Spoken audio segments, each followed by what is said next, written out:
One of the biggest lessons I've ever learned from Michael Carvin, among a million other things, one of the things he would always say is, it's not about what you're playing, it's about what you're doing. Ultimately, what that means is we might get really focused on this lick or that rudiment or that particular thing, but it's not what the focus in this estimation should be. What are you doing with how you're playing this instrument? What are you doing with the overall picture? How am I getting to this? How am I getting to that? It was then reinforced by being on cruise ships, where some couple on one of the cruises might request Margaritaville for the 50th time that night. You could make a choice in that moment. I could be bitter and just, okay, whatever, and phone it in.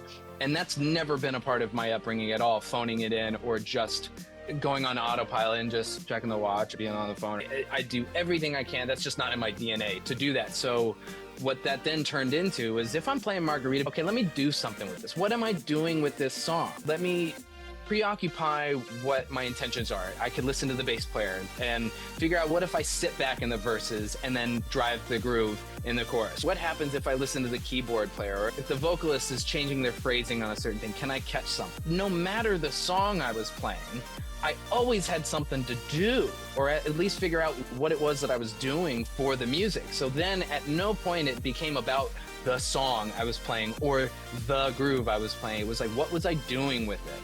And so then now it pertains to shows. Again, that lesson was then reinforced by Rich Mercurio, whom he so very kindly, he and Nadia pulled me aside after my Broadway debut of playing the show. And I'll never forget this.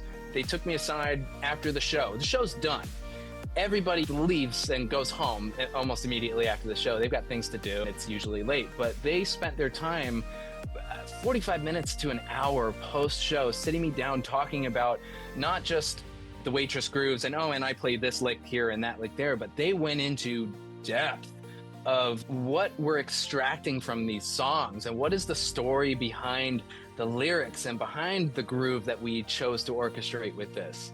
And they went into detail of whoever is on for Jenna, the lead role, or whoever was being featured in the song. It expand your listening. It open up to not just burying yourself in the page or listening to burying the click or trying to think you're doing something to get the job done. It's like there's a lot of things to pay attention to. So if you're not hip to that, if you're not focusing on doing something as opposed to playing something, you're going to miss out on a whole lot of things. And ultimately, that's what telling a story, that's what our job is, to help tell the story on stage.